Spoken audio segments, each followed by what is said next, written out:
누가복음 9장.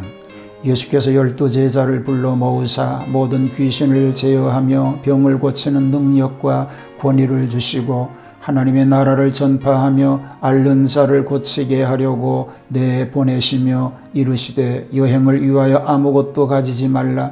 지팡이나 배낭이나 양식이나 돈이나 두 벌 옷을 가지지 말며 어느 집에 들어가든지 거기서 머물다가 거기서 떠나라. 누구든지 너희를 영접하지 아니하거든 그 성에서 떠날 때에 너희 발에서 먼지를 떨어버려 그들에게 증거를 삼으라 하시니, 제자들이 나가 각 마을에 두루다니며 곳곳에 복음을 전하며 병을 고치더라. 분봉왕 헤롯이 이 모든 일을 듣고 심히 당황하니, 이는 어떤 사람은 요한이 죽은 자 가운데서 살아났다고도 하며 어떤 사람은 엘리야가 나타났다고도 하며 어떤 사람은 옛 선지자 한 사람이 다시 살아났다고도 함이라. 헤롯이 이르되 요한은 내가 목을 비었거늘 이제 이런 일이 들리니 이 사람이 누군가 하며 그를 보고자 하더라. 사도들이 돌아와 자기들이 행한 모든 것을 예수께 여쭈니 데리시고 따로 벳세다라는 고을로 떠나가셨으나 무리가 알고 따라왔거늘 예수께서 그들을 영접하사 하나님 나라의 일을 이야기하시며 병 고칠 자들은 고치시더라. 날이 저물어가며 12사다가 나와 여짜오되 무리를 보내어 두루 마을과 촌으로 가서 유하며 먹을 것을 얻게 하소서. 우리가 있는 여기는 빈들이니이다. 예수께서 이르시되 너희가 먹을 것을 주라 하시니, 여짜오되 우리에게 떡 5개와 물고기 2마리밖에 없으니 이 모든 사람을 위하여 먹을 것을 사지 아니하고서는 할 수 없사옵나이다 하니, 이는 남자가 한 5,000명 되밀러라. 제자들에게 이르시되 때를 지어 한 50명씩 앉히라 하시니, 제자들이 이렇게 하여 다 앉힌 후 예수께서 떡 5개와 물고기 2마리를 가지사 하늘을 우러러 축사하시고 떼어 제자들에게 주어 무리에게 나누어 주게 하시니 먹고 다 배불렀더라. 그 남은 조각을 12바구니에 거두니라. 예수께서 따로 기도하실 때에 제자들이 주와 함께 있더니 물어 이르시되 무리가 나를 누구라고 하느냐? 대답하여 이르되 세례 요한이라 하고 더러는 엘리야라, 더러는 옛 선지자 중에 한 사람이 살아났다 하나이다. 예수께서 이르시되 너희는 나를 누구라 하느냐? 베드로가 대답하여 이르되 하나님의 그리스도시니이다 하니, 경고하사 이 말을 아무에게도 이르지 말라 명하시고 이르시되 인자가 많은 고난을 받고 장로들과 대제사장들과 서기관들에게 버림받아 죽임을 당하고 제3일에 살아나야 하리라 하시고, 또 무리에게 이르시되 아무든지 나를 따라오려거든 자기를 부인하고 날마다 제 십자가를 지고 나를 따를 것이니라. 누구든지 제 목숨을 구원하고자 하면 잃을 것이요 누구든지 나를 위하여 제 목숨을 잃으면 구원하리라. 사람이 만일 온 천하를 얻고도 자기를 잃든지 빼앗기든지 하면 무엇이 유익하리요? 누구든지 나와 내 말을 부끄러워하면 인자도 자기와 아버지와 거룩한 천사들의 영광으로 올 때에 그 사람을 부끄러워하리라. 내가 참으로 너희에게 이르노니 여기 서 있는 사람 중에 죽기 전에 하나님의 나라를 볼 자들도 있느니라.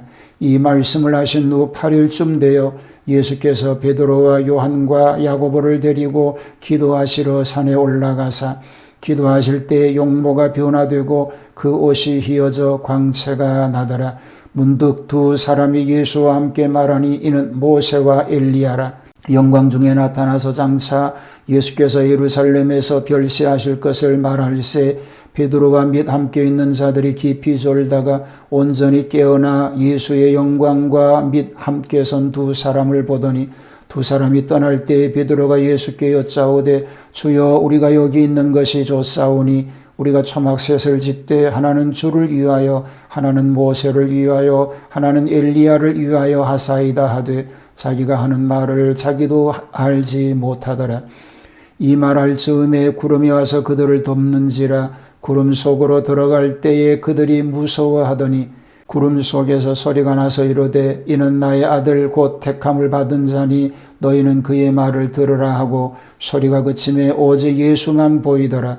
제자들이 잠잠하여 그 본 것을 무엇이든지 그때에는 아무에게도 이르지 아니하니라. 이튿날 산에서 내려오시니 큰 무리가 맞을세 무리 중에 한 사람이 소리질러 이르되 선생님 청컨대 내 아들을 돌보아 주옵소서. 이는 내 외아들이니이다.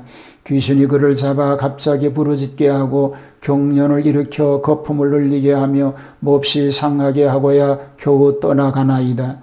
당신의 제자들에게 내쫓아 주기를 구하였으나 그들이 능히 못하더이다. 예수께서 대답하여 이르시되 믿음이 없고 패역한 세대여, 내가 얼마나 너희와 함께 있으며 너희에게 참으리요. 내 아들을 이리로 데리고 오라 하시니 올 때에 귀신이 그를 거꾸로 뜨리고 심한 경련을 일으키게 하는지라. 예수께서 더러운 귀신을 꾸짖으시고 아이를 낫게 하사 그 아버지에게 돌아주시니 사람들이 다 하나님의 위엄에 놀라니라. 그들이 다 그 행하시는 모든 일을 놀랍게 여길세 예수께서 제자들에게 이르시되 이 말을 너희 귀에 담아두라. 인자가 장차 사람들의 손에 넘겨지리라 하시되 그들이 이 말씀을 알지 못하니 이는 그들로 깨닫지 못하게 숨긴 바 되었음이라. 또 그들은 이 말씀을 묻기도 두려워하더라. 제자 중에서 누가 크냐 하는 변론이 일어나니 예수께서 그 마음에 변론하는 것을 아시고 어린아이 하나를 데려다가 자기 곁에 세우시고 그들에게 이르시되 누구든지 내 이름으로 이런 어린 아이를 영접하면 곧 나를 영접하며 또 누구든지 나를 영접하면 곧 나를 보내신 이를 영접함이라. 너희 모든 사람 중에 가장 작은 자가 큰 자니라. 요한이 여짜오되 주여 어떤 사람이 주의 이름으로 귀신을 내쫓는 것을 우리가 보고 우리와 함께 따르지 아니하므로 금하였나이다. 예수께서 이르시되 금하지 말라. 너희를 반대하지 않는 자는 너희를 위하는 자니라 하시니라. 예수께서 승천하실 기약이 차감해 예루살렘을 향하여 올라가시기로 굳게 결심하시고 사자들을 앞서 보내심에 그들이 가서 예수를 위하여 준비하려고 사마리아인의 한 마을에 들어갔더니 예수께서 예루살렘을 향하여 가시기 때문에 그들이 받아들이지 아니하는지라. 제자 야고보와 요한이 이를 보고 이르되 주여 우리가 불을 명하여 하늘로부터 내려 저들을 멸하라 하기를 원하시나이까. 예수께서 돌아보시며 꾸짖으시고 함께 다른 마을로 가시니라. 길 가실 때에 어떤 사람이 여짜오되 어디로 가시든지 나는 따르리이다. 예수께서 이르시되 여우도 굴이 있고 공중의 새도 집이 있으되 인자는 머리 둘 곳이 없도다 하시고 또 다른 사람에게 나를 따르라 하시니 그가 이르되 나로 먼저 가서 내 아버지를 장사하게 허락하옵소서. 이르시되 죽은 자들로 자기의 죽은 자들을 장사하게 하고 너는 가서 하나님의 나라를 전파하라 하시고 또 다른 사람이 이르되 주여 내가 주를 따르겠나이다마는 나로 먼저 내 가족을 작별하게 허락하소서. 예수께서 이르시되 손에 쟁기를 잡고 뒤를 돌아보는 자는 하나님의 나라에 합당하지 아니하니라 하시니라. 누가복음 9장입니다.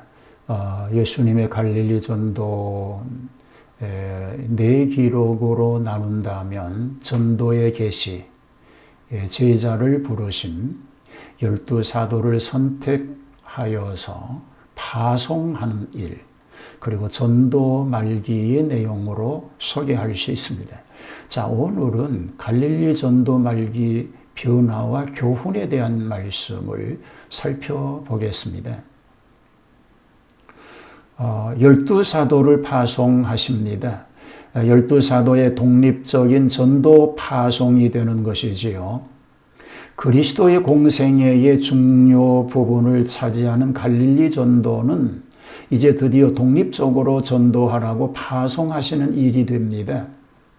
이와 같이 훈련된 제자들에게 주님의 천국 사업은 계승되고 주님은 십자가 부활을 통하여 지상의 생애를 마치게 됩니다. 귀신을 제어하며 병을 고치는 능력과 권세를 주시고 하나님 나라를 건설하라고 하는 임무를 띄워서 보내십니다. 특별히 여행을 위하여 두벌 옷이나 지팡이나 주머니나 양식이나 돈을 가지지 말고 어느 집에 들어가든지 거기서 유하다가 영접하지 않으면 떠날 때 발에서 먼지를 떨어버리어 증거를 삼으라고 하십니다. 자, 이어지는 얘기는 헤롯의 두려움의 얘기인데요. 제자들의 전도가 성공하였고 예수님의 소문이 퍼질 때에 헤롯이 듣고 공포에 사로잡힙니다. 헤롯은 예수님의 활동에 대해서 세례 요한이 죽음 가운데서 살아났는가라고 하는 의아심을 갖게 된 것입니다. 혹은 엘리야나 예선지자 중 하나의 회생으로 착각하고 더 무서워한 것입니다. 5,000명에게 떡을 먹이신 일입니다. 제자들은 돌아와 전도 여행에 대한 성공적인 보고를 하였습니다. 예수님께서는 그들을 이끌고 벳세다로 물러가 잠시 쉬게 하였으나 군중들이 따라와 거기에서 5,000명 떡 먹이신 표적을 행하셨는데 이 표적은 복음서에 다 같이 전하는 유일한 표적이요 최대의 사건입니다. 날은 저물고 광야이기에 많은 무리에게 갑자기 이렇게 떡을 먹일 수 없는 상황이 되었습니다. 제자들은 겁이 나서 책임을 회피하려고 두루 마을과 촌으로 가서 유하며 먹을 것을 얻게 하자고 제안합니다. 그때 예수님은 너희가 먹을 것을 주라고 하십니다. 떡 5개와 물고기 2마리를 가지시고 하늘을 우러러 축사하시고 떼어 주었더니 먹고 남은 것이 12바구니를 거둡니다. 예수님을 따르는 곳에는 영으로나 육으로나 배고픔이 없고 언제나 풍성하고 윤택하고 여유가 있게 마련인 것입니다. 베드로의 고백과 죽음과 부활을 예고하는 얘기가 이어집니다. 먼저 베드로의 신앙 고백이지요. 베드로의 신앙 고백은 예수님의 제자 훈련과 그리스도의 갈릴리 전도의 총결산이라고 할 수 있습니다. 예수께서 따로 기도하실 때에라고 하신 말씀은 큰 일을 하실 때마다 먼저 기도하셨습니다. 이 질문도 매우 중요한 일 중에 하나라고 볼 수 있는 것입니다. 무리가 나를 누구라 하더냐? 세례 요한이라 또 엘리야라 옛 선지자 중에 하나라고 한다고 대답을 합니다. 이것이 세상 사람들이 보는 그리스도관입니다. 그러나 베드로는 하나님의 아들 그리스도신이다라고 바른 신앙 고백을 하였습니다. 예수님께서 순환에 대한 예고를 처음 하십니다. 신앙 고백이 있으면 의뢰의 십자가에 숨은 뜻도 계시게 되는 겁니다.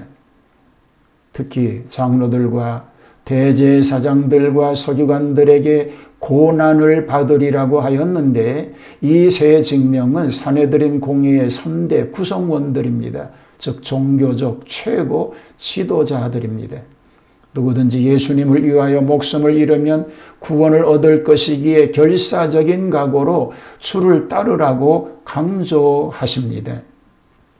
예수님의 용모 변화입니다. 예수님 전도 활동의 가장 절정기라고 할 수 있는 기회에 산에 올라가 용모를 변화하시는 일과 아울러 여러 가지 경계와 교훈을 하십니다. 베드로, 야고보, 요한 세 제자를 대동하시고 기도하시려고 산에 올라가십니다. 이 등산의 목적은 실인적 변화에 있는 것이 아니고 기도하시려고 가신 것입니다. 예수님의 용모가 변화되고 예수님의 옷이 휘어져 광채가 날 때에 문득 두 사람이 나타나서 주님과 대화하시는 중에 예루살렘에서 순환당하실 것을 상의하십니다. 베드로와 두 제자는 고나여 졸다가 깨어 영광 중에 계신 주님을 바라보고 초막셋을 지어 세 분을 모시겠다는 말을 하였으나 자기의 하는 말을 자기들도 알지 못하였다고 합니다. 이 세 제자는 겟세마네 동산에서 주님의 최후 기도 시간에도 졸며 자다가 실수를 한 일이 있습니다. 그러나 구름 속에서 소리가 납니다. 이는 나의 아들 내 택함을 받은 자니 너희는 그의 말을 들으라고 하실 때 오직 주님만 보이셨던 것입니다. 간질병 소년과 순환 예고입니다. 간질병 소년을 고쳐주시지요. 예수님께서 변화하시는 어간에 산 밑에서 간질병 들린 소년을 데리고 온 아버지가 제자들에게 부탁했는데 능히 이루지 못하여 민망해하고 있을 때에 예수님께서 하산하시지요. 믿음이 없고 패역한 세대여, 내가 얼마나 너희와 함께 있으며 너희를 참으리요, 내 아들을 이리로 데리고 오라고 하시고 귀신을 꾸짖어 쫓아내고 아이를 낳게 하십니다. 그 아비에게 돌려주시니 하나님의 위협에 놀라게 되었습니다. 두 번째, 순환 예고가 이어집니다. 이것은 제자들의 믿음을 견고하게 하사 그 때를 당하여 낙심하지 않게 하시기 위함입니다. 그들은 일반 유대인들과 같이 현실적인 그리스도만 알고 순환의 메시아는 생각하지 못하였기 때문에 교훈하시지만 주께서 그들의 부활 후에 총명이 열릴 때까지 비밀에 붙이고 계셨던 것입니다. 여러 가지 경계와 교훈의 이야기가 이어집니다. 제자들의 교만심을 경계하시지요. 제자 중에 누가 크냐 하는 변론이 일어납니다. 이것은 세 제자와 9 제자 간에 벌어진 지위 다툼입니다. 예수님께서는 어린 아이 하나를 데려다가 어른이 되고자 하면 어린이가 되라고 교훈하십니다. 따라서 어린이를 영접하는 것이 그리스도를 영접하는 것이라고 말씀하십니다. 질투심을 경계하십니다. 종파심을 버리고 비록 나와 같은 종파는 아니더라도 예수님의 이름으로 인하면 같은 동료로 대상할 것이라고 말합니다. 그 말 필요가 없다는 것이죠. 반대하지 않는 자는 환영자이기 때문인 것입니다. 복수심을 경계하십니다. 사마리아 촌으로 통과하려고 할 때 그들이 배척함으로 야고보, 요한은 하늘의 불을 명하여 진멸하기를 요청하였으나 오히려 주님은 제자들을 책망하셨습니다. 주를 따르는 자에 대한 교훈입니다. 주를 따르겠다는 세 사람에게 경솔한 지원자에게 고난을 각오하고 따라오라고 말합니다. 결단력이 없는 자에게는 하나님 제일주의로 헌신할 것을 촉구합니다. 뒤를 돌아다보는 두 사람의 소유자에게는 용기 있는 전진을 권면하였습니다. 여기 세 사람의 구도자는 각기의 인물입니다. 하나는 너무 뜨겁고 하나는 너무 미온적이고 하나는 너무 찹니다. 주를 따르는 일이 이와 같이 힘들다고 하는 것을 보여주고 있습니다. 주님을 섬기기로 결정한 우리는 끝까지 어떤 상황에서도 주님을 따라 승리하는 복된 승리자가 되시기를 주님의 이름으로 축복합니다. 하나님, 복음으로만 살게 하여 주시옵소서. 변하지 않는 믿음, 끝까지 주님을 따르는 믿음, 이 믿음의 승리자가 되게 하여 주시옵소서. 예수님 이름으로 기도하옵나이다. 아멘.